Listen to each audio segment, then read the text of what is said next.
How was your break? Feeling all right? Get some coffee? Get some water? Did we do the raffle for the gun for the Smith & Wesson as well? We're doing a background check on that guy, right? Yeah. Whoever wins, right? We're going to do that. Folks, we're going to keep it moving. We're very excited for you guys to meet our governor candidate. I'm not going to introduce myself. We actually have a man here all the way from Kentucky, by way of Kentucky. This guy is the Central Region Coordinator for the Earl Clark campaign. He got involved in the Liberty Movement in Kentucky through the campaign of a young senator named Rand Paul in 2010. Yep. Absolutely.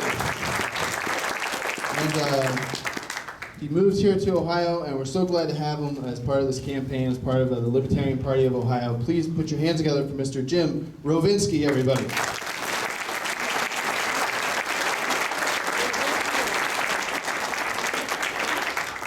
How's everyone doing? Good.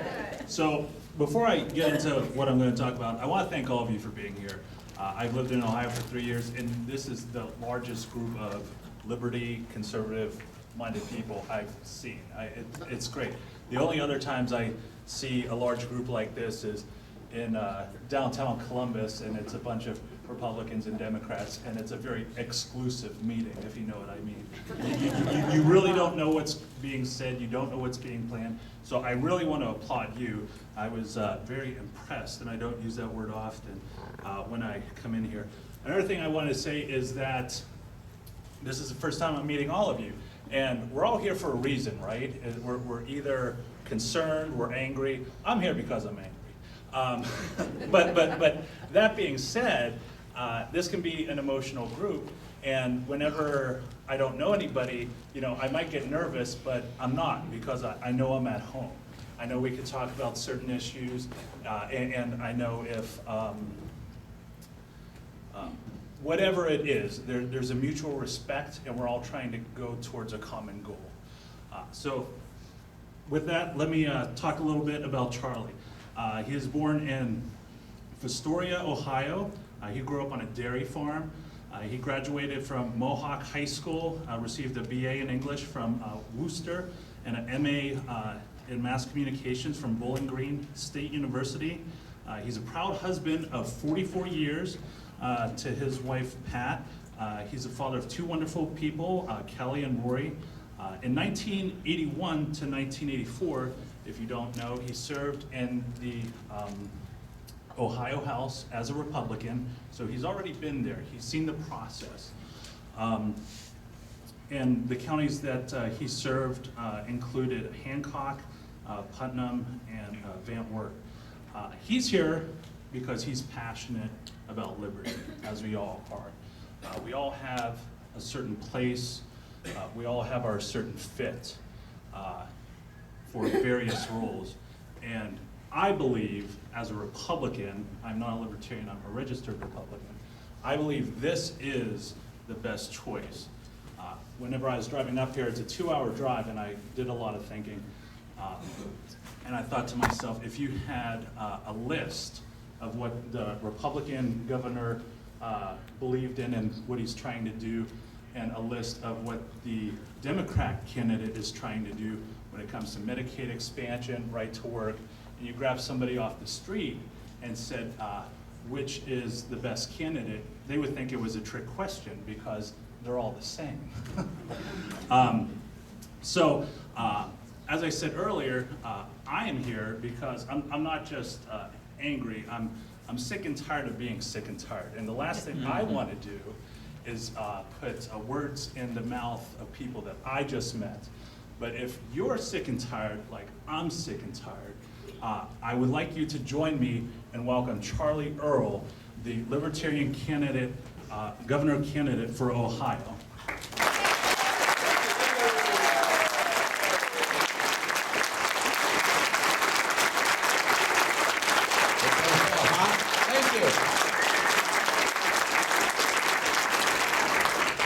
See that, Pat? Standing ovation. I get a squatting ovation at home. It's great to be here. This is home. For those of you from out of the county, as Jim mentioned, I grew up on a dairy farm 6 miles south of here. I often tell the story, I was 14 before I realized cows had heads. But I'll tell you, I learned a lot on that dairy farm because I went to the College of Worcester, as he said. And I worked my way through college milking cows at the Ohio Ag Research and Development Center. So my dad gave me a marketable skill that got me through college. And the only difference was that at the OARDC I had to milk Holsteins and Jerseys. At home we had Brown Swiss. I don't know, are there any Jersey breeders in here? We had an old story and an old joke about Jersey cows. They were the perfect cow for somebody too poor to own a cow, but too proud to own a goat. For those of you who are not versed in the lore of agriculture, Jerseys are little things. They're little bony creatures, you know. They don't give a lot of milk, but it's really rich. It's the stuff they make good ice cream out of and things of that nature. So anyway, we like to pick on the Jerseys. They're okay. I'm really pleased that Marcia sent me an email and said, would you come speak to the NCOC? Because shortly after that, before I responded, shortly after that, I discussed with a number of libertarians about the possibility of my running for governor. And after some thought, much prayer, threats from Pat, we decided to give it a shot. I don't mean a shot, I mean the full shot. The full Monty, okay? Because I looked around the environment and I saw the way things are going in Ohio. To give you an example, our budget in the state of Ohio during the last 3 years of the Kasich administration has grown by 6.7% a year, a total of 21%. Our budget has increased from 3 years ago until today. Now, is our economy booming in Ohio? How on earth can you justify a 20% increase in spending in state government in 3 years? You can't. So I looked at that. I also saw the Obamacare issue. I saw what the people of Ohio said in 2011. 66% of the voters, and John McAvoy is the guy that drove that home, did a super job, John, thank you. 66% of the voters in Ohio said no. And not only was it 66%, it was every county. I'm talking every county, even Cuyahoga and their 114% of voting turnout.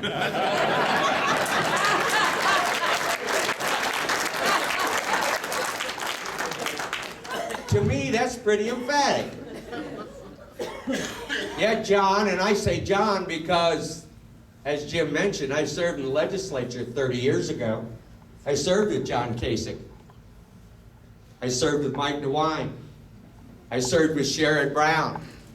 I served with the Speaker of the House, Bill Batchelder. And the guy that replaced me in 1984 is still there. I mean, he's been in and out because of term limits, but then he goes to the Senate, he goes to the County Commission, and then back to the House. And I'm thinking, 30 years I've been out in the private sector, 30 years these people I served with 30 years ago are still in office, and things sure as hell aren't better.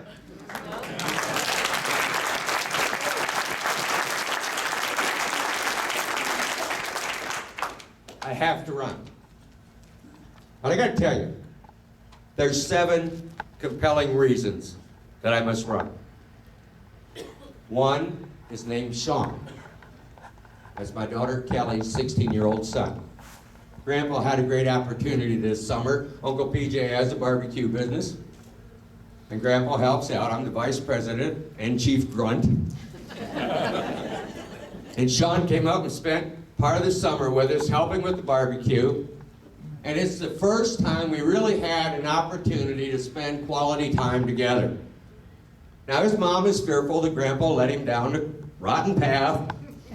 But I assure you, every time I told him something naughty, I said, now don't do this. I would say, your mother did it, but don't you dare. So I had a wonderful time with Sean. A second reason is Aaron. That's his baby sister. She'll be 14 in about 11 days. She's a gifted child. She's brilliant. She's athletic. She has everything going for her. But the way things are going, the only way she'll be able to develop those talents fully is to get a government job. Because they're getting rid of the private sector inch by inch, day by day, minute by minute. And she's too talented to waste on government. A third reason is Sullivan. That's PJ's oldest son. He's 4. And a precocious little rascal. I remember when he was 2. Well, do you know what a corn sheller is? I mean the old hand style? Yeah. Where you drop the ear in there and you turn it. So we walk into my barn. Pat and I had just bought one. I'm old-fashioned. I'd get a crank phone if they'd let me, but it doesn't fit on my belt very good. So I just bought this corn sheller, and he's 2 now, 2 years ago. We're walking into the barn, he says, "Grampy, what's that?" I said, "It's a corn sheller, Sully. You put the corn in here, you turn the crank, and the kernels come out here, and the cobs fall in a bucket down there." 2 years old. What a fascinating idea, Grampy. The little kid's bright, he's precocious. A fourth reason I have to run is his baby sister, Emerson, Emmy. She's 1. Just like her Grammy, just like her daddy, she is bullheaded as they come. But I don't want to see her lose that. You know, all 2-year-olds know how to say no. But they socialize us and beat us out of it to the point where whatever the government tries to do, we say, "Oh, okay." I want her to keep saying no, and keep saying no, and no, and no, and no, and no. You're not stepping on me, you're not taking my rights away. A fifth reason I'm doing this is Cece, Sherry's daughter. Where's Sherry? Where'd you go, Sherry? There you are. And Cozy, her other daughter. You know, they've got a mom who believes in liberty. They've got a mom who's working hard. She's taken time out from her time with them to run this campaign because she believes firmly in the future of Ohio. She believes firmly that they need liberty in their lives, that they need the state backed off. Back off, get away, leave us alone. We can manage quite well, thank you. And the 7th reason I'm doing this is a little guy named Ryan Willis. It's his 10th birthday today. His mommy and daddy, Beth and Greg, are our county coordinators in Licking County. And their priorities are right. Beth was so apologetic. She said, "Charlie, we can't come. It's Ryan's 10th birthday. He's finally in the double digits." And I said, "You're doing the right thing. Because you realize, Beth," this is something you should never tell a mother, but I'll learn. I said, "You know, at this point, you have more than half of your time with him right now. He'll be gone in another 8 to 10 years. Isn't that right?" So you're doing the right thing. Spend time with that boy. Enjoy that birthday. We'll sell you the video.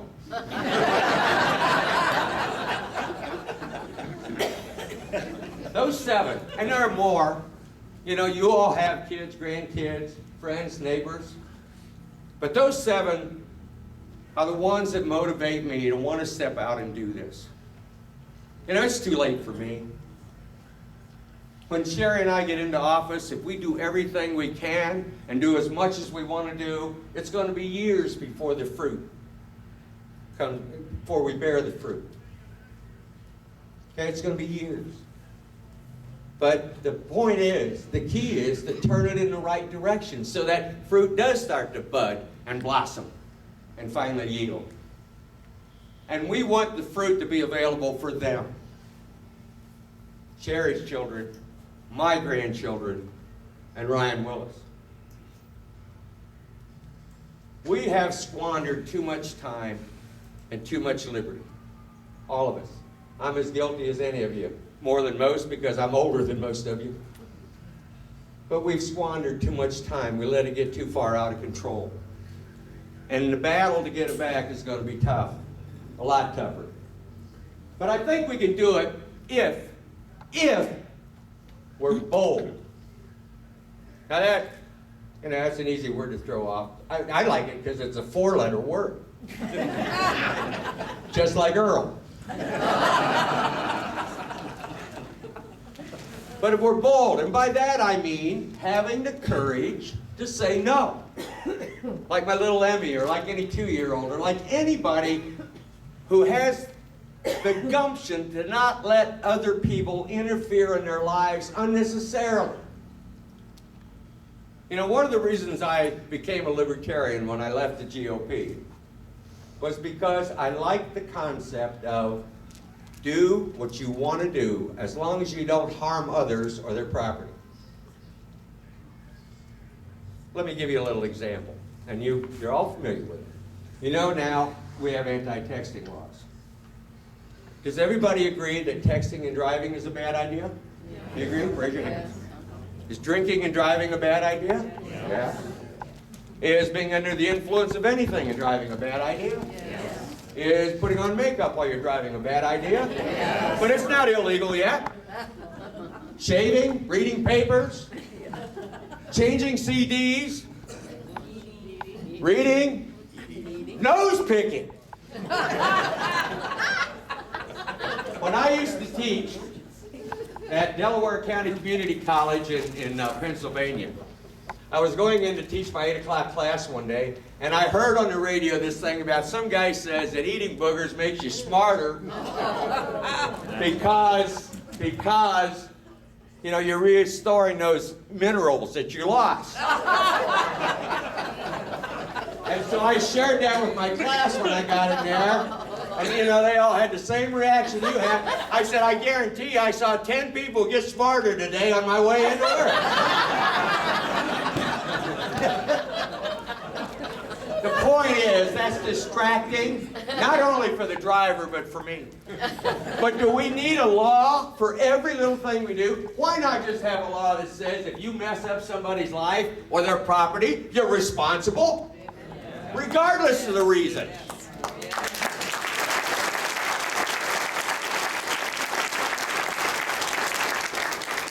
That's what liberty is.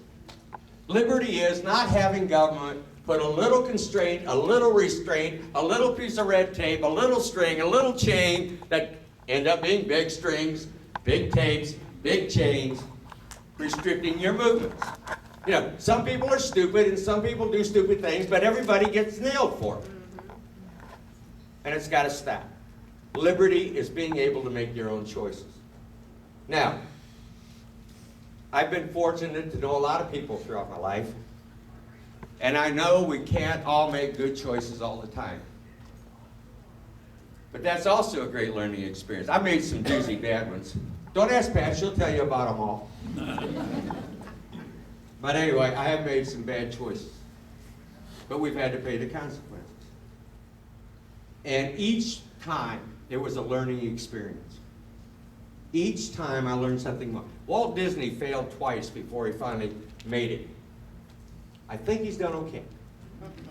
Well, he's dead, so he's not all that okay.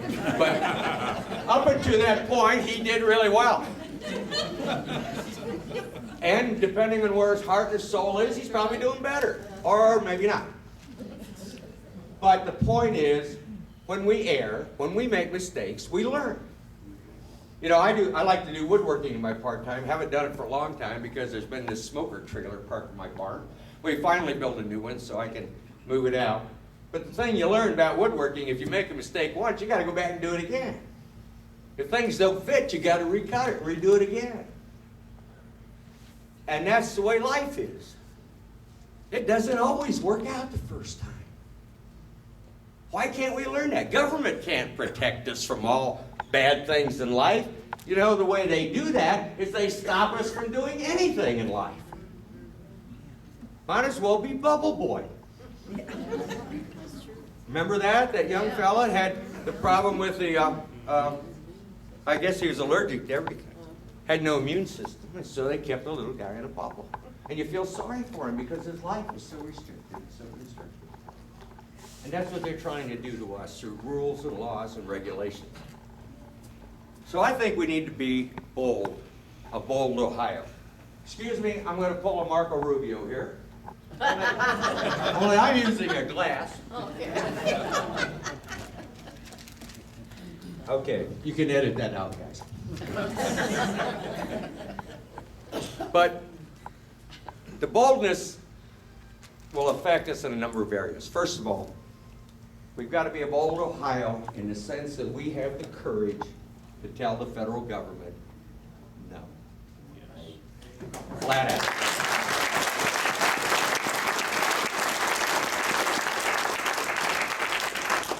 If it isn't listed in Article 1, Section 8, fellas, east of Youngstown is the state line. The other side is yours. This side is ours. That's it. Because if it's not constitutional, we are a sovereign state. Those of you who know your history know that the states formed the federal government, not the other way around. We cannot let the tail wag the dog any longer. It's time for the dog to bite.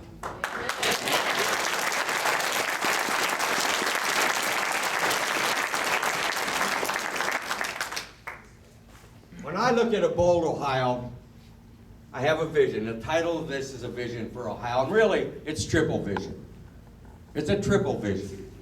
Now, I'm not talking about how your brother-in-law is the Sunday after the wedding reception.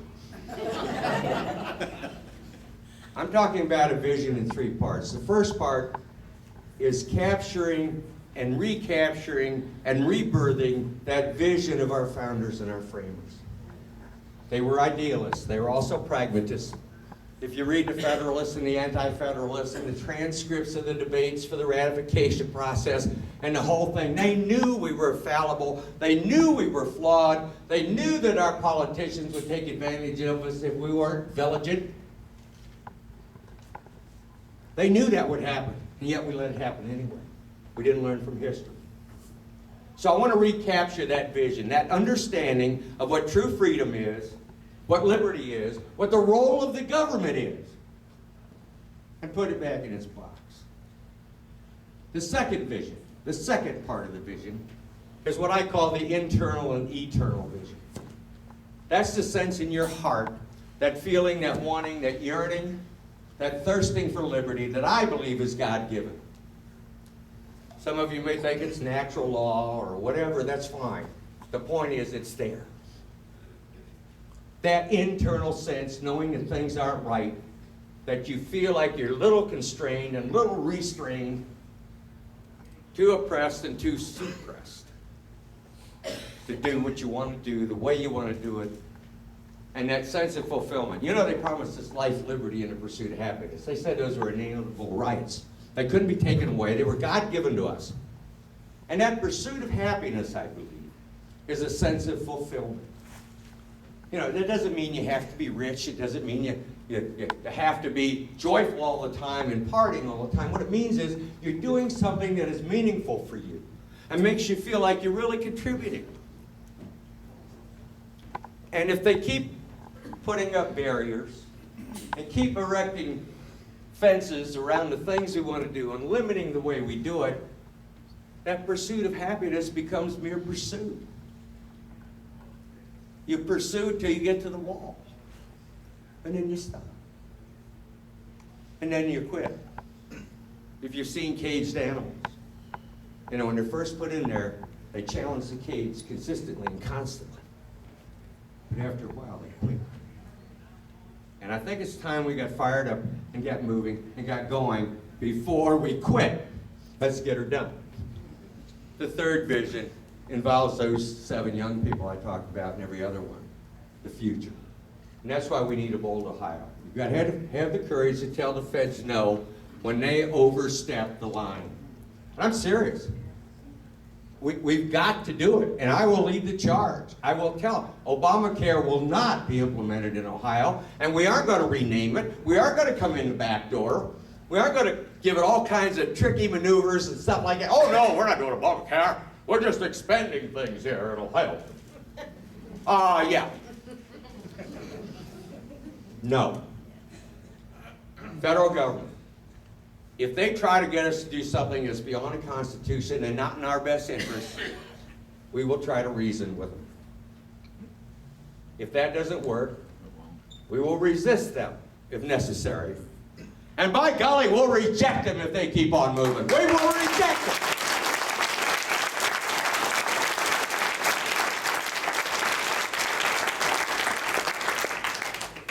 I'm sure that somebody's going to see the video of this and say, well, that guy's just a flat-out extremist. Yeah, I'm extremely ticked off.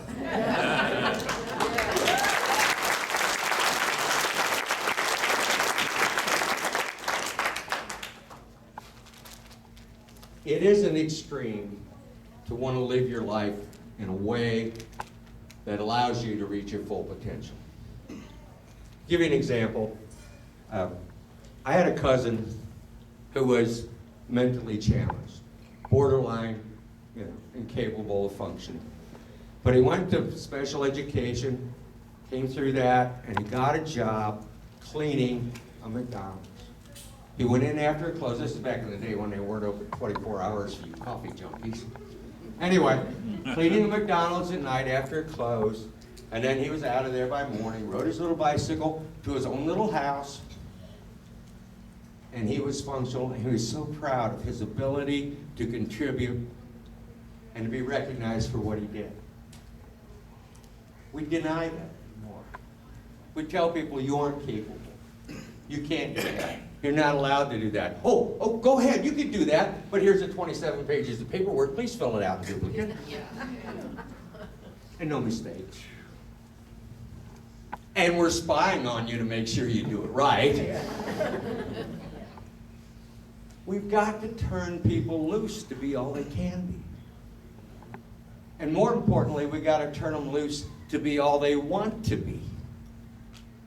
And once they start wanting more, wanting to be more, wanting to do more, wanting to accomplish more, they'll find out they're greater than they thought they were. When I was in high school, we didn't have so many special eds. We were lucky, we had more than one room. Anyway, at Mohawk. But we had a couple kids in the class who struggled. I mean, struggled. They had a hard time.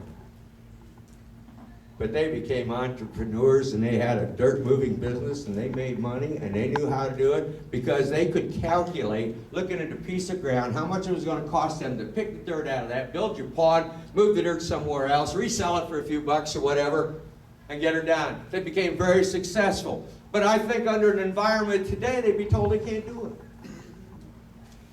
Besides, they need EPA permits and all that other happy. Anyway, to do that. Who knows? Any snail darters in Seneca County anymore? Did they all fall into that cave-in out there on Route 19 south of Bloomville? Right? Have they fixed that yet? Has that been fixed? Already? It's only what, been 5-6 years? Yeah, okay. Glad to hear it. Things are working out in Bloomville. So, that is the essence of my vision. My vision of the past, my vision of the internal vision, and the vision of the future of bold Ohio. And how are we going to accomplish this? That's probably why you're here. You don't care about the rest of the stuff. The way we're going to accomplish this is we're going to utilize, maximize, and capitalize on Ohio's resources. Natural resources, human resources, and creative resources. Let's talk about a little bit of history. By the way, I assume most of you in this room know this, that the first elected governor in Ohio was Edward Tiffin. Yeah. Time for another.